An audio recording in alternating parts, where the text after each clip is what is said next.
Assalamualaikum warahmatullahi wabarakatuh. Salam guru penggerak. Perkenalkan, nama saya Hotmaida Siregar SPD. Saya merupakan guru SD 008 Bukit Pamugaran, Kecamatan Simpang Kanan, Kabupaten Rokan Hilir, Provinsi Riau. Di sini saya akan memaparkan aksi nyata modul 1.4, yaitu budaya positif.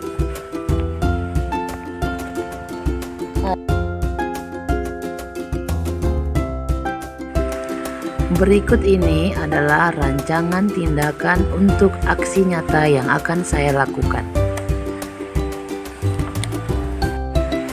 Adapun latar belakang dari kegiatan aksi nyata yang akan saya lakukan adalah murid tidak suka peraturan karena selama ini jika mereka melakukan pelanggaran maka akan mendapatkan hukuman dan cenderung akan mempermalukan diri mereka.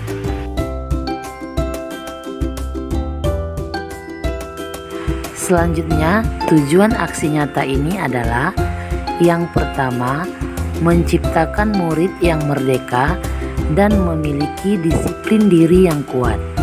Yang kedua, menumbuhkan budaya positif di sekolah dengan meyakini nilai-nilai kebajikan universal.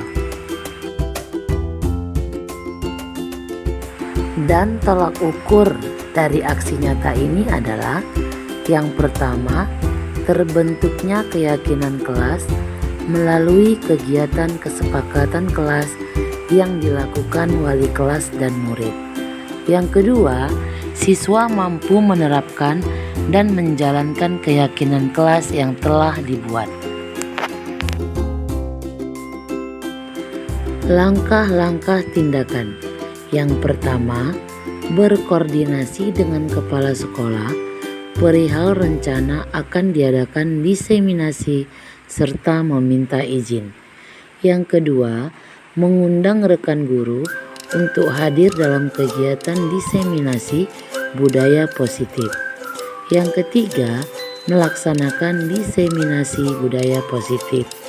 Yang keempat, berkoordinasi dan berkolaborasi dengan wali kelas untuk membuat keyakinan kelas di masing-masing kelas. Dukungan yang saya butuhkan agar aksi nyata ini berjalan dengan baik adalah yang pertama, dukungan dari kepala sekolah, rekan guru, dan murid agar tindakan yang telah disusun dapat dilaksanakan dengan lancar dan menyeluruh. Yang kedua, sarana dan prasarana untuk menumbuhkan budaya positif di sekolah. Yang ketiga, orang tua murid dalam melakukan budaya positif di rumah. Berikut ini adalah rancangan tindakan untuk aksi nyata yang akan saya lakukan.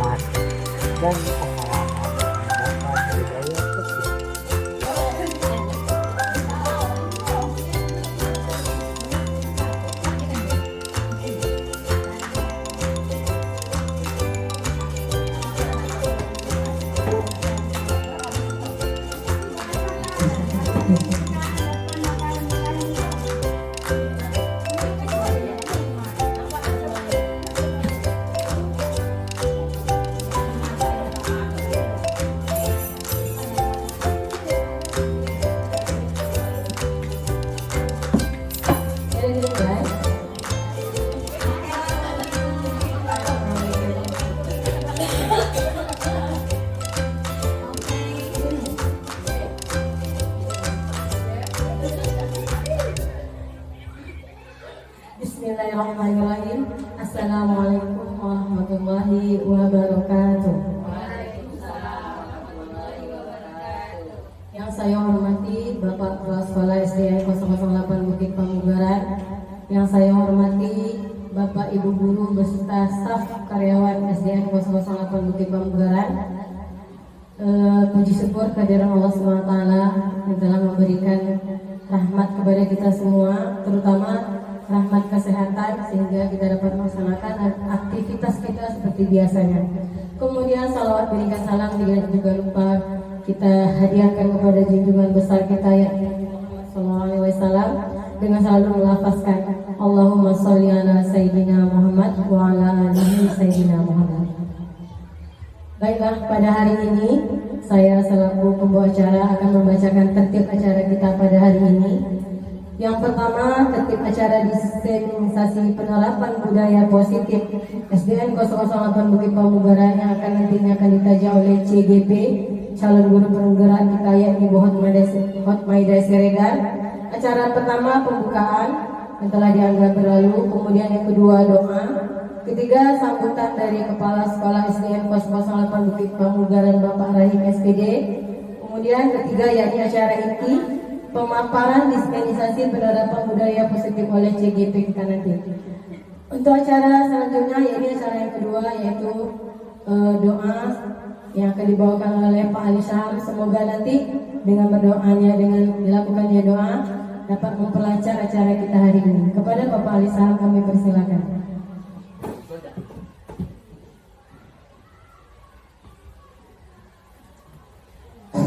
Assalamualaikum warahmatullahi wabarakatuh.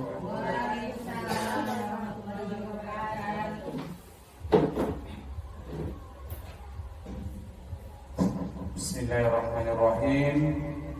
Alhamdulillahi rabbil alamin, wassalatu wassalamu ala asrafil anbiya'i wal mursalin wa ala alihi wa sahbihi ajma'in. Allahumma salli ala Sayyidina Muhammad salatan tunjina biha min jami'il ahwali wal afat wa taqdi lana biha min jami'is sayi'at wa tarfa'una biha indaka a'la darajat wa tuballighuna biha aqsal hayati min jami'il khairati fil hayati wa ba'dal mamat innaka sami'un qaribun mujibud da'wat wa ya qadil hajat ya mujibas sya'irin ya rabbal alamin. Allahumma ighfir lana dzunubana wa liwalidayna warhamhuma kama rabbayana shaghira wa li jami'il muslimina wal muslimat wal mu'minina wal mu'minat al ahya minhum wal amwat innaka ala kulli syai'in qadir. Rabbana atina fid dunya hasanah wa fil akhirati hasanah wa qina adzabannar. Wa sallallahu ala sayyidina Muhammadin nabiyil ummi wa ala alihi wa sahbihi ajma'in. Subhana rabbika rabbil izzati amma yasifun wassalamu alal mursalin walhamdulillahi rabbil alamin. Assalamualaikum warahmatullahi wabarakatuh. Terima kasih kepada Pak Ali kami ucapkan. Selanjutnya acara yang ketiga yaitu sambutan dari Kepala Sekolah SDN 008 Bukit Pamugaran Bapak Rahim SPD. Pada Bapak kami persilakan dengan segala hormat.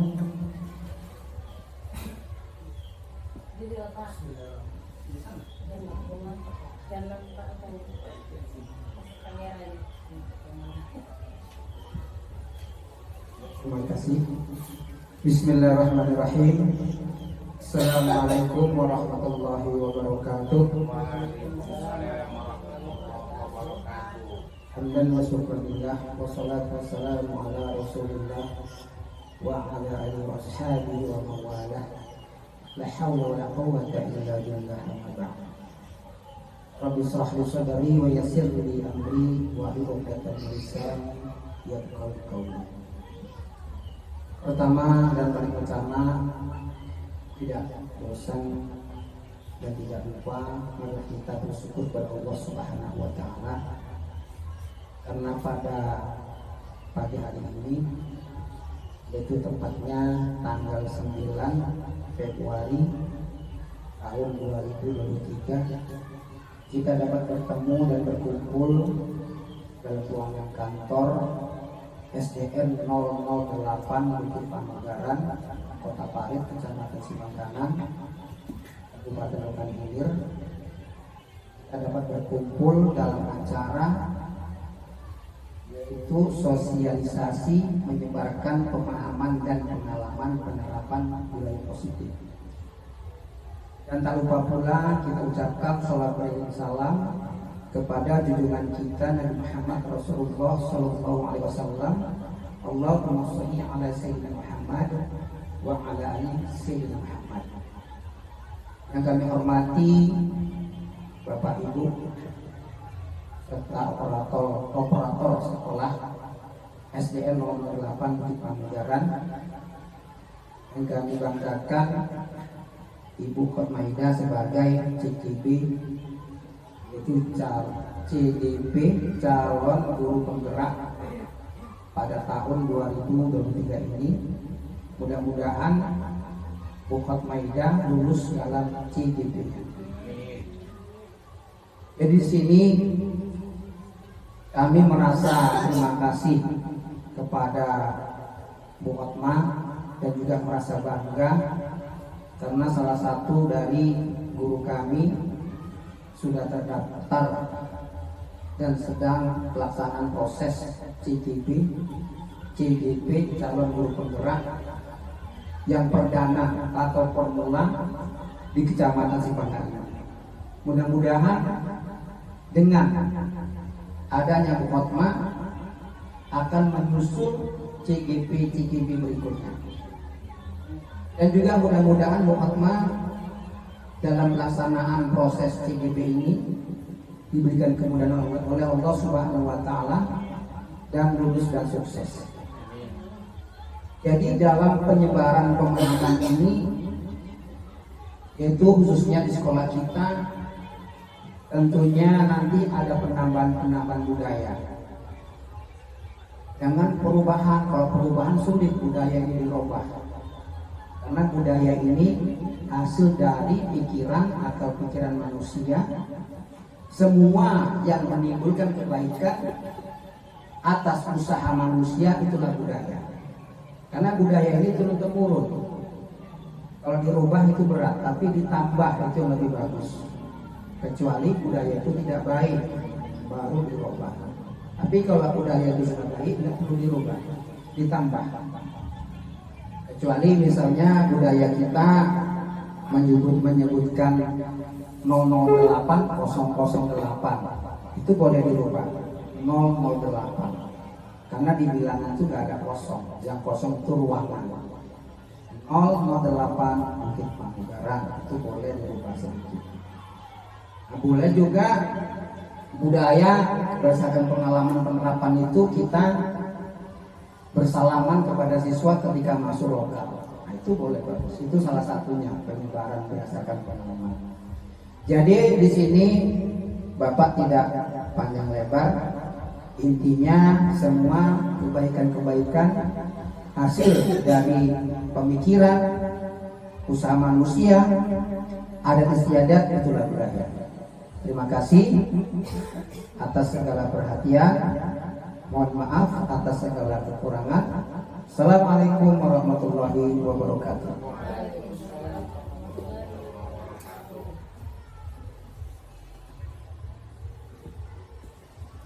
Terima kasih kita ucapkan kepada Bapak AMSPD selaku Kepala Sekolah SDN 08 Bukit Pamunggaran. Selanjutnya acara yang ketiga yakni merupakan acara inti kita pada hari ini, yakni pemaparan terhadap diseminisasi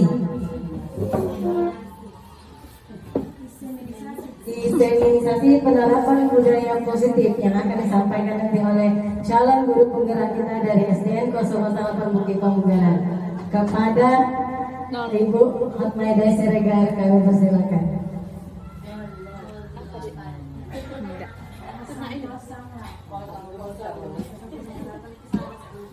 Waktu yang diberikan kepada saya. Assalamualaikum warahmatullahi wabarakatuh.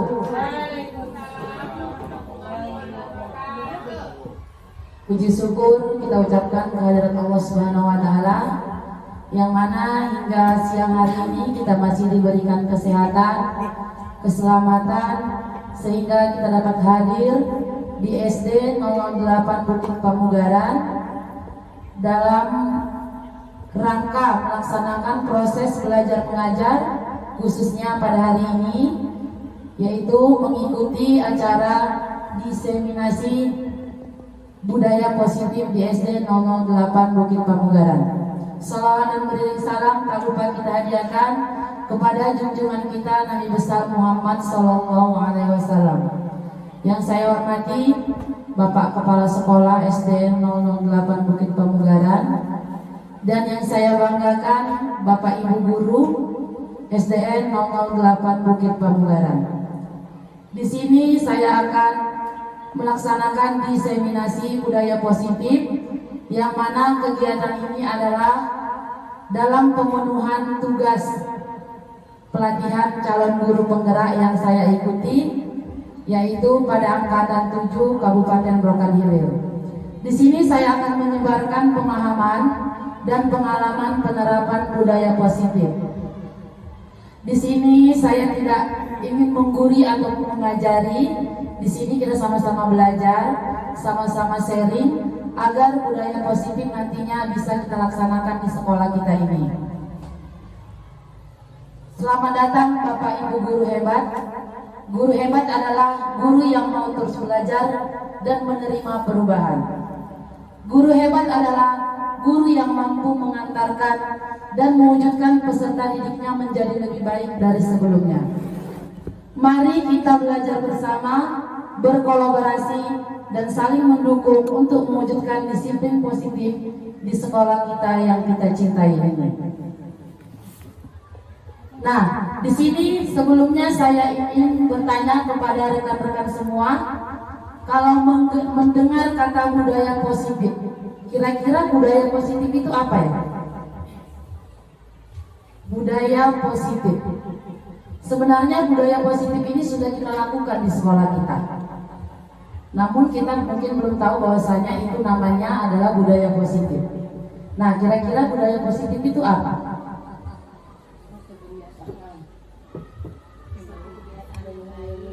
Ya, budaya positif itu ya suatu kebiasaan-kebiasaan yang baik.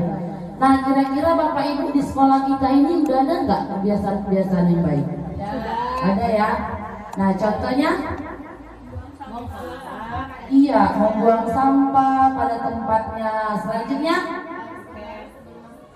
baris berbaris sebelum masuk kelas. Selanjutnya, salam, ya kan, salam kepada guru sebelum masuk ke kelas. Nah, di sini budaya positif itu adalah nilai-nilai keyakinan-keyakinan atau suatu pembiasaan yang berpihak pada murid, yang di dalamnya itu mengandung sejumlah kegiatan yang mampu menumbuhkan karakter murid. Nah, seperti tadi salam sebelum masuk ke kelas itu kira-kira bisa nggak menumbuhkan karakter baik di dalam diri murid kita? Ya. Yang nantinya paradigma belajar kita itu seperti apa yang sebenarnya? Nah, paradigma adalah teori, asumsi dan ide yang berkontribusi pada cara kita memandang sesuatu. Paradigma pembelajaran bermakna sebagai cara pandang kita terhadap proses pembelajaran. Berarti di sini kita rubah dulu cara pandang kita proses belajar yang baik itu seperti apa. Perubahan paradigma didorong oleh hasil analisis mutakhir yang menunjukkan bahwa sistem yang dianut tidak lagi memberi hasil atau keuntungan yang memuaskan.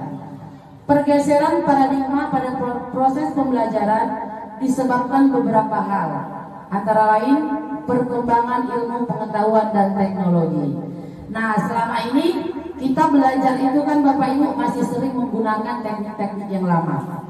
Nah, di sini kita harus melakukan perubahan karena sekarang itu kita sudah berada di zaman era globalisasi, yaitu era 4.0.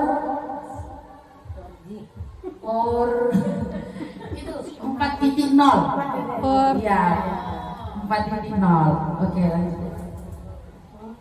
Nah, pembelajaran yang diharapkan pada saat ini ialah pembelajaran yang berlandaskan profil pelajar Pancasila. Nah, sebelumnya kita sudah pernah mengikuti pelatihan ya kan Bapak Ibu, bahwasanya pembelajaran paradigma baru itu ialah pembelajaran yang berorientasi pada penguatan kompetensi dan pengembangan karakter yang sesuai dengan nilai-nilai Pancasila.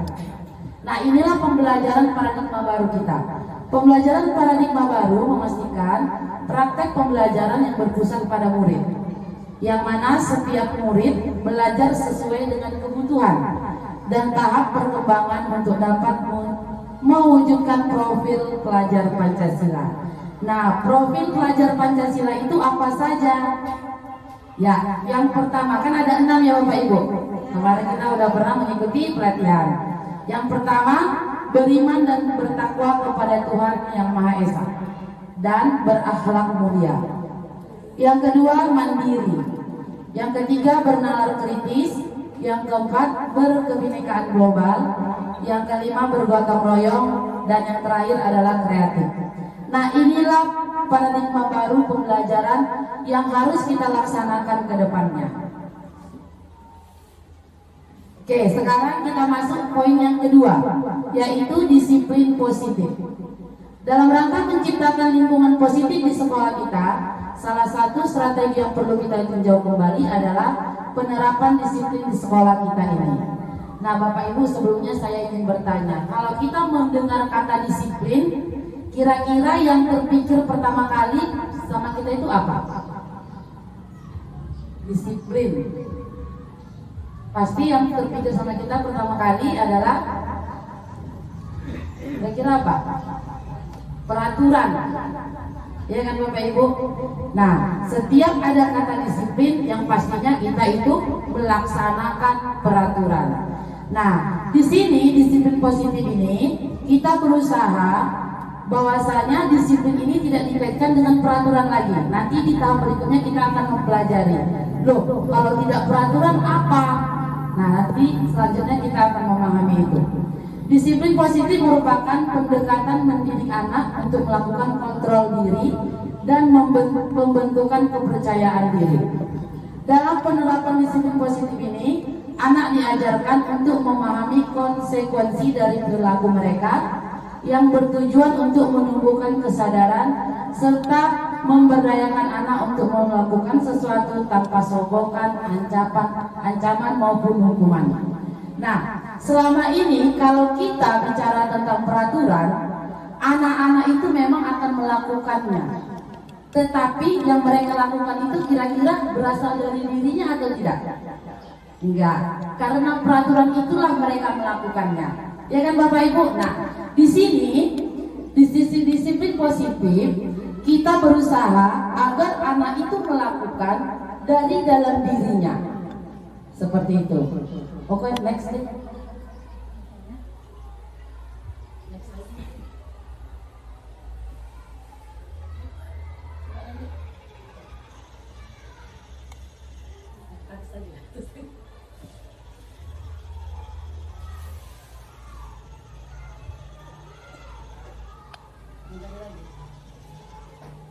Oke.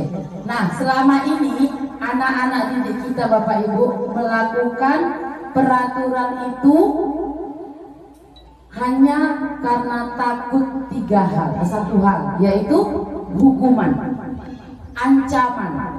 Ya kan, benar nggak Bapak Ibu? Iya benar. Jadi anak-anak sama seperti setiap pagi kita mengutip sampah bersama-sama. Kira-kira kalau tidak kita panggil anak itu mengutip sampah, mereka mau nggak mengutip sampah? Tidak. Nah, mereka mengutip sampah hanya karena takut gurunya akan menghukumnya kalau melakukannya. Yang ketiga yaitu motivasi perilaku manusia. Motivasi merupakan dorongan yang timbul pada diri seseorang secara sadar atau tidak sadar untuk melakukan suatu tindakan dengan tujuan tertentu. Menurut Diane Gosen menyatakan 3 motivasi perilaku manusia. Nah, seseorang melakukan sesuatu itu Bapak Ibu sebenarnya 3 hal penyebabnya. Yang pertama, untuk menghindari ketidaknyamanan atau hukuman. Seperti tadi anak melakukan disiplin. Nah, apa motivasi dia melakukan disiplin itu? Yaitu untuk menghindari ketidaknyamanan atau hukuman. Yang kedua, untuk mendapatkan imbalan atau penghargaan dari orang lain. Sebenarnya ini menurut kita bagus kan Bapak Ibu dalam pembelajaran.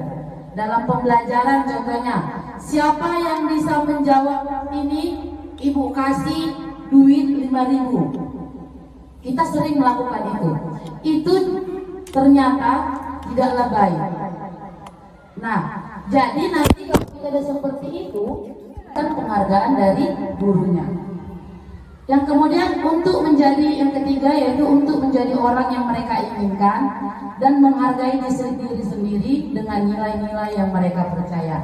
Nah, motivasi yang ketiga inilah Bapak Ibu yang kita harapkan ada pada diri anak kita, yaitu murid melakukan disiplin karena ia sadar akan nilai kebajikan dirinya. Ini merupakan motivasi intrinsik, motivasi yang ada pada dirinya, diri anak tersebut.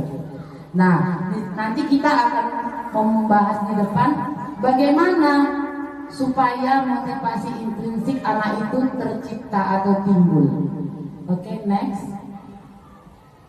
Selanjutnya, motivasi perilaku manusia.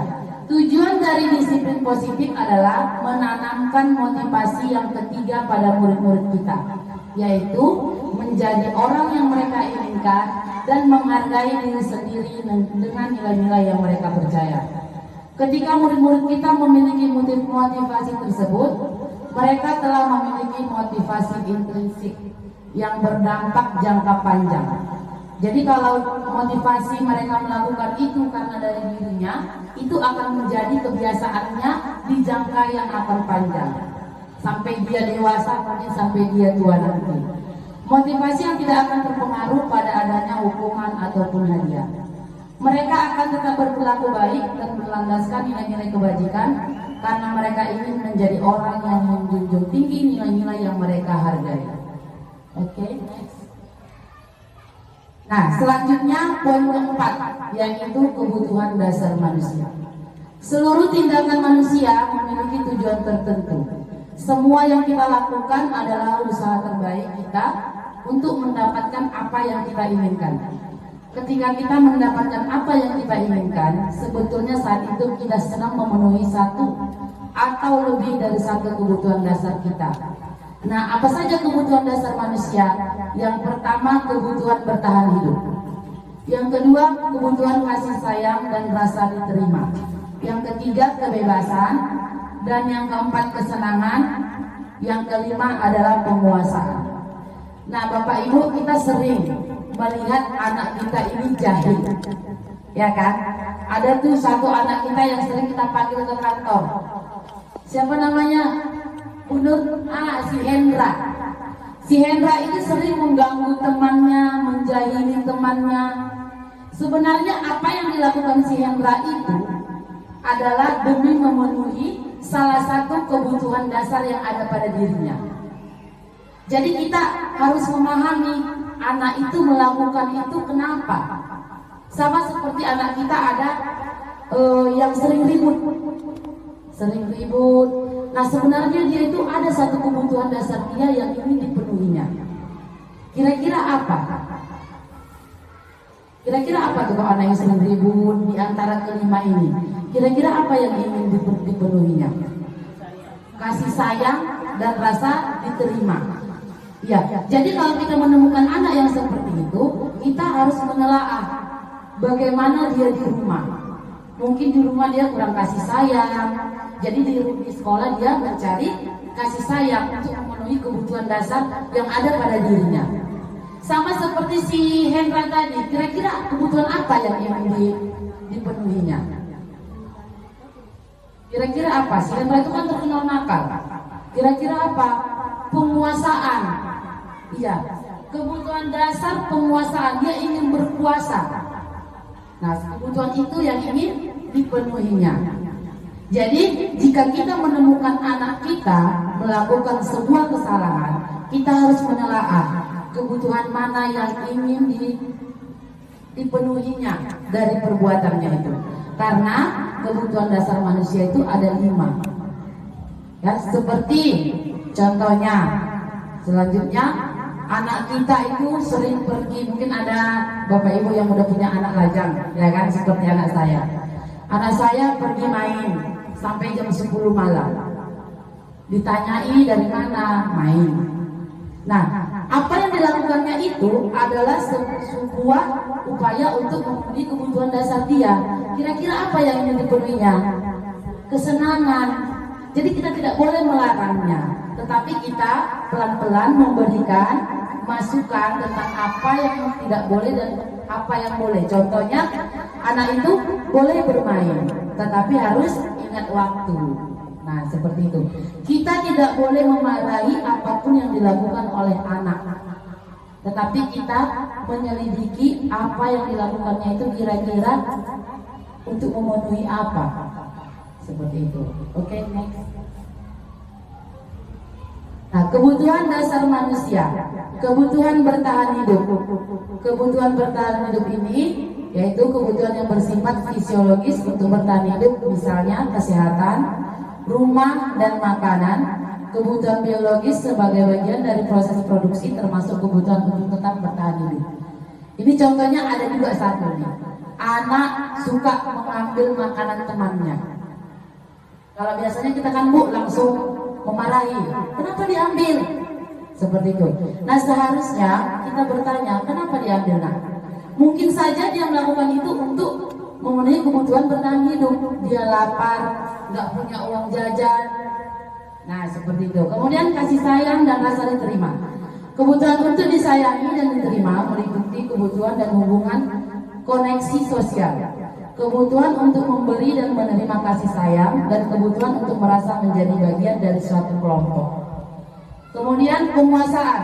Kebutuhan ini berhubungan dengan kekuatan untuk mencapai sesuatu, menjadi kompeten, menjadi terampil, diakui atas prestasi dan keterampilan kita, didengarkan, dan memiliki rasa harga diri.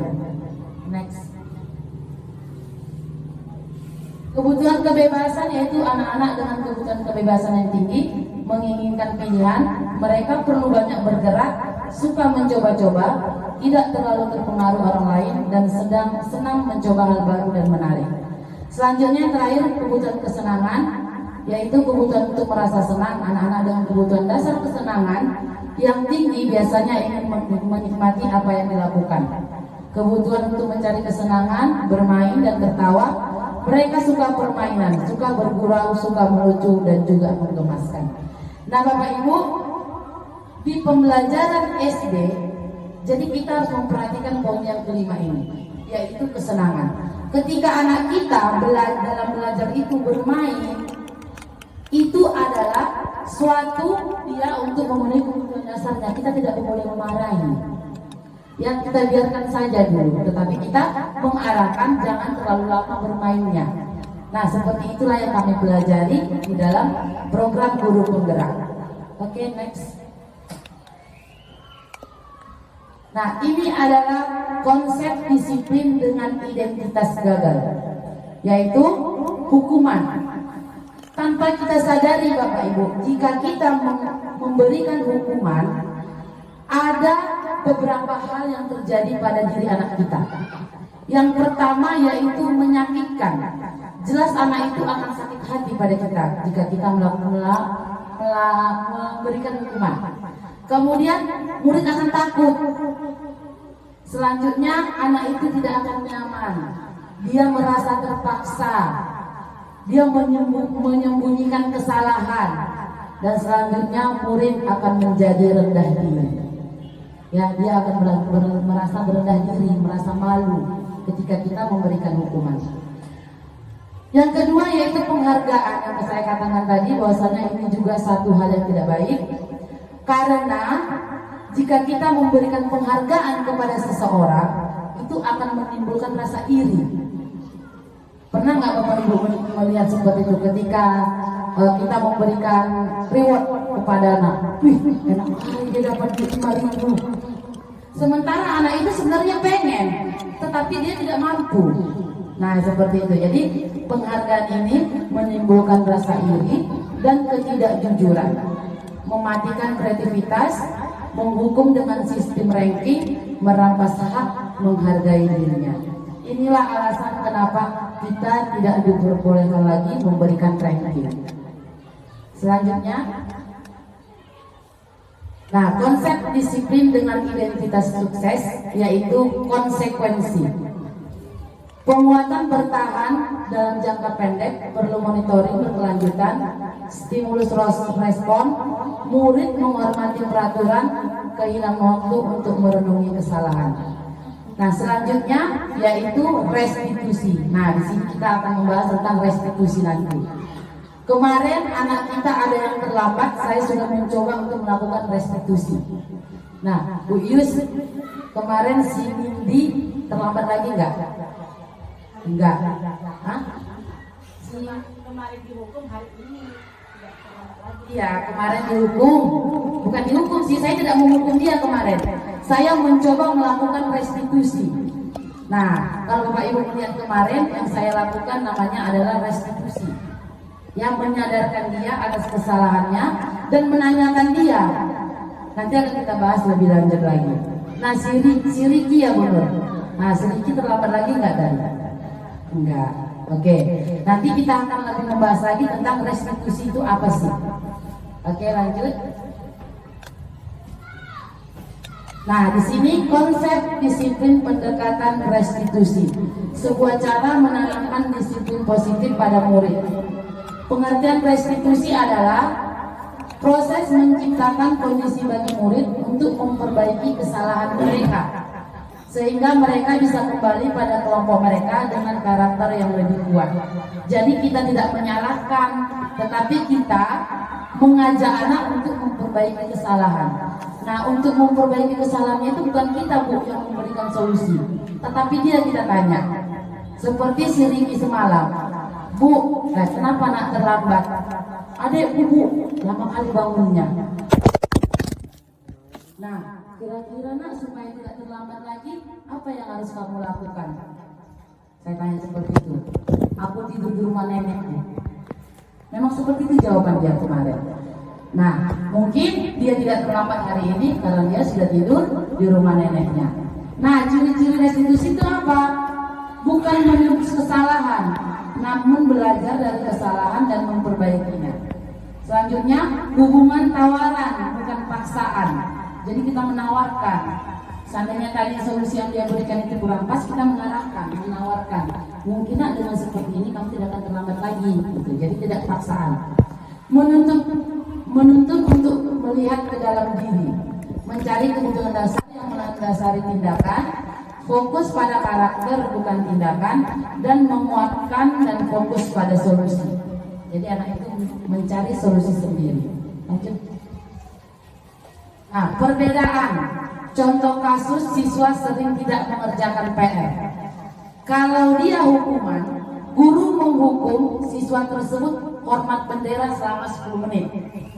Guru marah dan murid menjadi takut. Nah, mungkin saya sendiri inilah kemarin yang saya lakukan. Ya kan, suruh kutip sampah keliling sekolah. Nah, kalau dia konsekuensi, guru memberikan konsekuensi untuk mengerjakan PR-nya saat istirahat atau dikerjakan sebanyak 3 kali lipat. Ini saya pernah juga. Guru tegas dan siswa menghormati peraturan. Kalau dia restitusi, guru menanyakan keyakinan kelas atau dirinya dan membantu siswa menyelesaikan masalahnya. Dia menanyakan keyakinan kelas mana nak yang sudah kamu langgar, atau peraturan mana yang sudah kamu langgar. Nah, kira-kira supaya kamu mengerjakan PR, apa yang harus kamu lakukan? Guru terbuka dan siswa menghormati dirinya dan orang lain. Oke, lanjut. Nah, ini dia 5 posisi kontrol restitusi. Guru dan orang tua mempunyai visi sama dalam menuntun anak mencapai tujuan yang diharapkan, membawa keselamatan dan kebahagiaan. Nah, ini 5 posisi kontrol kita ketika anak melakukan kesalahan. Yang pertama yaitu penghukum. Yang kedua, membuat rasa bersalah. Yang ketiga, sebagai teman. Yang keempat, pemantau. Dan yang kelima, sebagai manajer. Kira-kira Bapak Ibu selama ini yang Bapak Ibu lakukan itu yang mana? Menghukum. Selanjutnya, membuat rasa bersalah. Jangan Bapak Ibu, wala nak, udah dari kemarin lah kamu terus tidak mengerjakan PR. Sebenarnya mau kamu itu apa? Nah, kita mengatakan itu kan Bapak Ibu, itu membuat rasa bersalah. Oke, next deh. Nah, contoh penerapan posisi kontrol. Kasusnya siswa mencontek saat ujian berlangsung. Kalau kita sebagai penghukum, yaitu patuhi aturan sekolah, hormat bendera kamu. Nah, seperti itu kan, itu adalah penghukum. Kalau kemudian kita membuat rasa bersalah, berapa kali bu guru harus memberitahu kamu, nak, bu guru kecewa sama kamu. Nah, sering juga kita lakukan. Sebagai teman, ayolah yang tertib, buat bu guru bangga. Kali ini tidak apa-apa kamu salah. Pemantau, kamu sudah melanggar. Apa peraturan konsekuensinya? Sebagai manajer, apakah kamu tahu kesalahan kamu?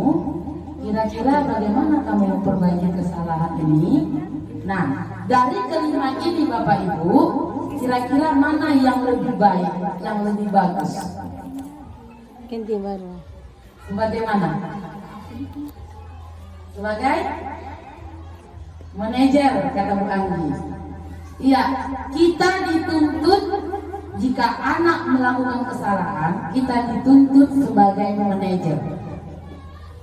Sebenarnya sebagai teman itu bagus juga, ya kan? Kemudian pemantau juga bisalah. Yang paling tidak baik itu penghukum dan pembuat rasa bersalah. Tetapi yang paling baik di antara yang baik adalah kita sebagai manajer. Kita bertanya, apakah kamu tahu kesalahanmu? Seperti semalam, ibu tanya si Nindi. Saya tanya, Nindi, kira-kira kamu tahu nggak kenapa ibu panggil ke sini? Nggak tahu. Yang sebelahnya siapa guru namanya? Afka, kira-kira tahu nggak kenapa ibu panggil ke sini? Tahu bu, telat. Nah, kita tanya seperti itu dulu. Selanjutnya kita tanya anak itu, bagaimana kamu memperbaiki kesalahan ini? Dia yang kita tuntut untuk menemukan sendiri atas permasalahannya dia. Kita tidak boleh langsung menghukum. Kita mungkin selama ini di posisi penghukum. Saya juga seperti itu. Selama ini jika anak melakukan kesalahan, cubit, dengan Bapak Ibu, dihukum, hormat bendera, kutip sampah. Nah, itu di dalam program guru penggerak sangat tidak dianjurkan. Jadi yang dianjurkan adalah posisi sebagai manajer. Nah, di sini saya mengajak Bapak Ibu juga untuk mencoba melakukan posisi kita ini sebagai manajer. Saya sudah mencobanya di dalam kelas juga seperti itu. Alhamdulillah, anak-anak saya sekarang itu, namanya anak-anak kalau ribut itu nggak bisa kita bendung ya Bapak Ibu.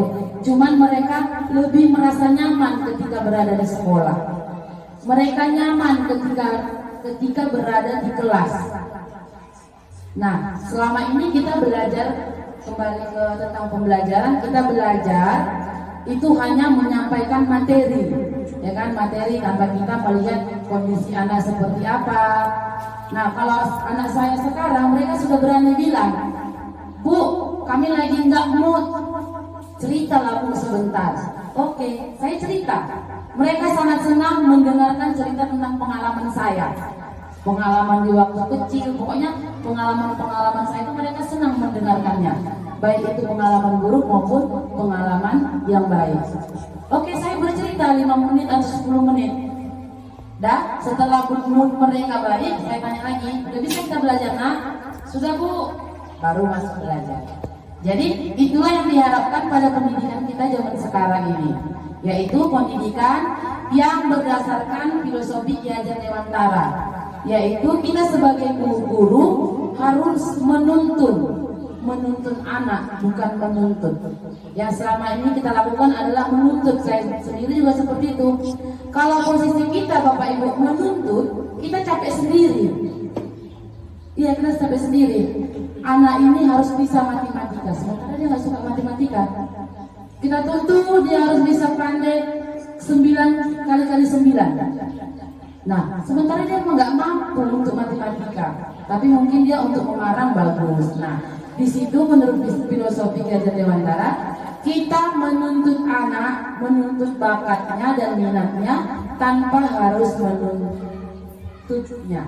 Kita harus menuntun bakat dan minat anak tanpa harus menuntutnya. Oke, lanjut. Nah, di sini keyakinan kelas. Di sini saya juga mengajak Bapak Ibu untuk mencoba melakukan ini. Mengapa keyakinan kelas? Mengapa tidak peraturan kelas saja? Selama ini kita melakukan peraturan kelas. Tidak boleh datang terlambat. Tidak boleh membuang sampah sembarangan. Kemudian apa lagi Bapak Ibu peraturan-peraturan kelas kita? Tidak boleh berantem. Nah, benar. Tidak boleh mengejek teman.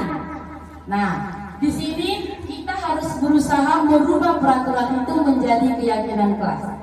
Keyakinan kelas adalah nilai-nilai universal yang diyakini bersama, berasal dari dalam diri dan tanpa paksaan.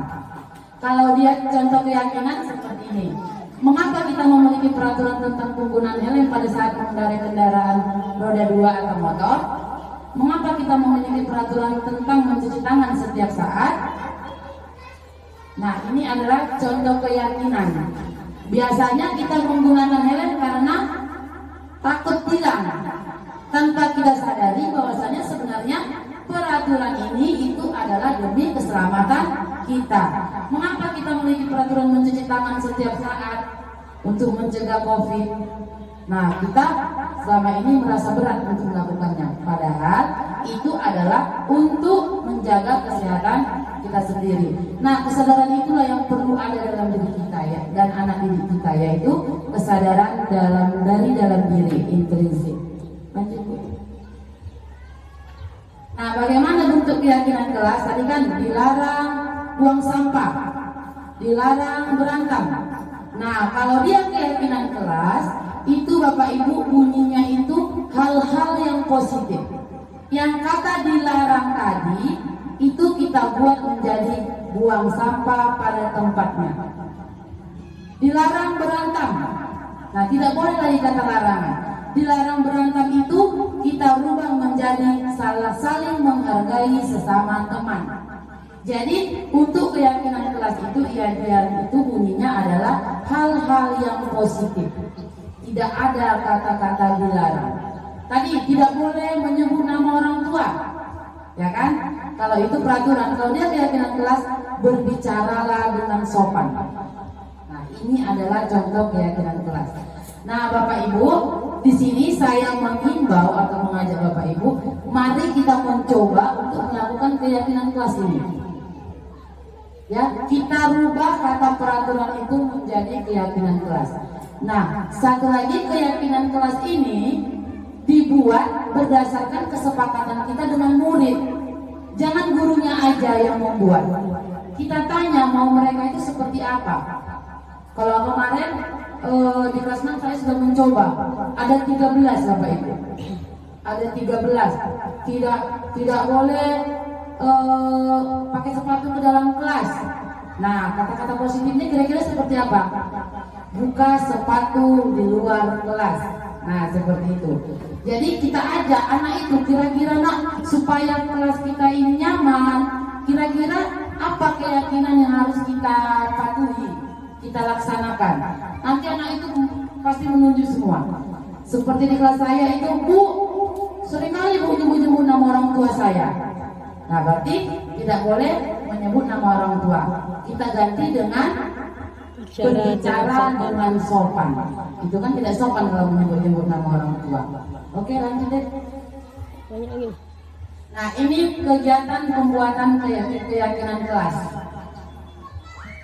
Lanjut.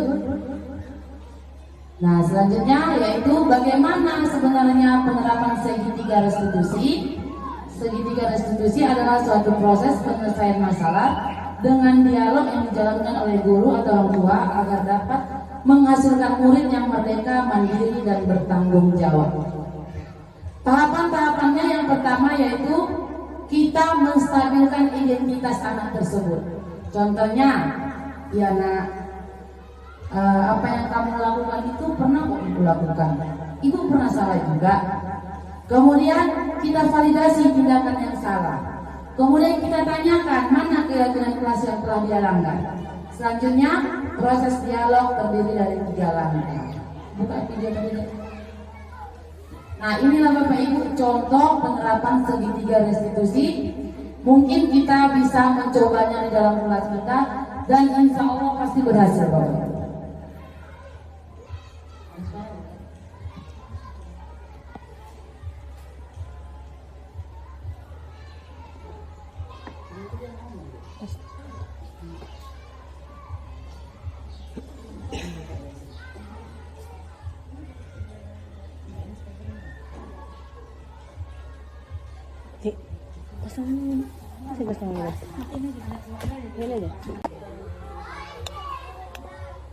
Nah, kesimpulannya, penanganan kasus yang dilakukan oleh guru menggunakan pendekatan segitiga restitusi.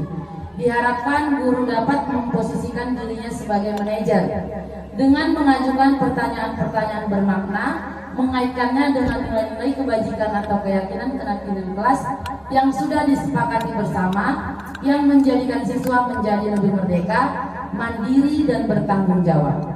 Guru yang menerapkan kontrol manajer akan menghasilkan siswa yang memiliki kesadaran diri. Aspek yang dikembangkan adalah motivasi intrinsik, sehingga penanaman nilai-nilai kebajikan dapat tumbuh dan berkembang menjadi suatu kebiasaan positif di dalam diri siswa. Oke, demikian pemaparan saya tentang penerapan budaya positif. Semoga apa yang saya sampaikan dapat kita pahami bersama dan kita laksanakan pelan-pelan. Saya juga melaksanakannya dengan pelan-pelan Bapak Ibu, karena kita jika melaksanakan dengan langsung itu saya yakin tidak akan berjalan. Oke, di sini saya membuka sedikit sesi tanya jawab. Kira-kira ada yang mau bertanya, saya persilakan.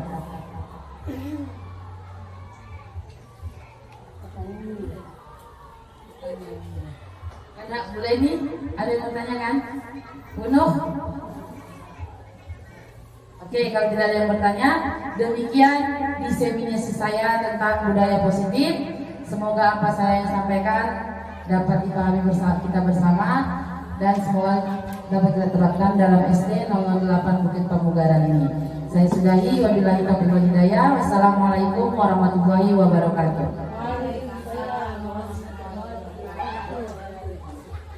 Alhamdulillah, selesai sudah cara kali ini.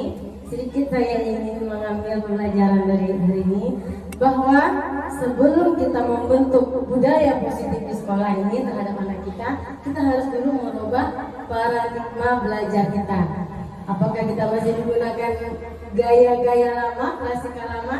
Kita dituntut hari ini untuk mengikuti perkembangan zaman yang kita kenal dengan era 4.0. Ya, telah dihimbau tadi sedikit juga kita bagaimana cara kita memberikan kalau anak menyelesaikan masalah terhadap siswa. Itu tadi ada namanya kontrol restitusi. Nah, kita menggunakan kontrol tadi. Kemudian kita menggunakan segitiga restitusi ya Bu, dalam memecahkan masalah anak didik kita. Jadi kita harus paham ini. Dan saya rasa ini sangat bagus. Jadi kami sendiri yang awalnya kami tidak tahu menjadi tahu. Kami sangat sekali terima kasih kepada Bu Hotmaida telah memberikan ilmunya yang telah didapatnya dari pelatihan CGP. Kemudian yang sangat menarik bagi saya yaitu bahwa kita kembali lagi kepada filosofi lama, yaitu pada Ki Hajar Dewantara, bahwa kita tidak menuntut anak, kita tidak menuntut anak itu menjadi seperti apa yang kita inginkan, tapi kita menuntut anak itu dengan bakat dan minatnya. Terima kasih sekali lagi kita ucapkan pada Bu Hotmaida. Boleh kasih tepuk tangannya untuk Bu Hotmaida. Assalamualaikum warahmatullahi wabarakatuh.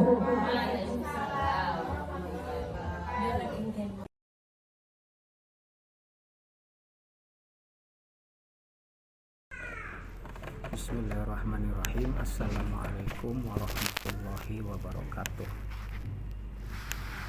Sebelum memberikan tanggapan kepada guru kami Hotmaida Siregar yang sekarang sedang mengikuti CGP calon guru penggerak, alangkah baiknya terlebih dahulu kami memperkenalkan nama kami adalah Rahim SPD SD yang bertugas sebagai kepala sekolah di SDN 008 Bukit Pamugaran, Kepenghuluan Kota Paret, Kecamatan Simpang Kanan, Kabupaten Rukan Hilir, Provinsi Riau. Kami bertugas mulai tanggal 16 September 2022. jadi lebih kurang 5 bulan berjalan. Ada guru kami yang bernama Hotmaida Siregar yang saat ini sedang mengikuti calon guru penggerak. Dalam beberapa hari yang lalu, tepatnya tanggal 9 Februari 2023, Bu Hotma Siregar sudah melaksanakan sosialisasi tentang budaya positif di sekolah. Sosialisasi yang disampaikan Bu Hotmaida mengenai budaya pelaksanaan pembelajaran terhadap peserta didik di dalam sekolah. Budaya yang disampaikan sangat kami dukung dan itu merupakan budaya positif. Sebelumnya budaya positif yang dilaksanakan di sekolah diantaranya ialah bersalaman kepada guru sebelum masuk sekolah, sebelum masuk kelas maksudnya. Kemudian menjaga kebersihan di lingkungan sekolah, membuang sampah pada tempatnya, dan lain sebagainya. Dan dalam budaya positif yang disampaikan Bu Hotmaida di antara. Assalamualaikum warahmatullahi wabarakatuh. Saya Siti Khadijah dari SDN 008 Bukit Pamugaran.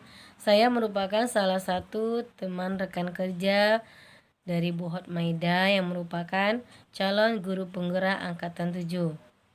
Minggu lalu Bu Hotmaida memaparkan kepada kami bagaimana cara menyebarkan pemahaman dan pengalaman menerapkan budaya positif. Alhamdulillah Bu Hotmaida menyampaikan dengan bahasa yang sangat ringan, jelas, singkat dan padat sehingga mudah bagi kami untuk memahaminya. Ada beberapa hal yang dapat saya pahami, yaitu bahwa dalam menyelesaikan suatu masalah terhadap siswa perlu kita melakukan yang namanya pendekatan restitusi, yaitu kita menciptakan kondisi bagi murid kesadarannya untuk memperbaiki kesalahan mereka. Kemudian bagaimana kita sebagai guru memposisikan kita sebagai manajer, bukan sebagai penghukum. Apabila kita telah menerapkan ini semua, tentu kelak kita akan menghasilkan siswa-siswa yang memiliki kesadaran diri dalam memperbaiki kesalahan mereka sendiri. Nah, tentunya nanti ini akan menjadi budaya positif dalam diri siswa tersebut. Sekian testimoni dari saya. Assalamualaikum warahmatullahi wabarakatuh.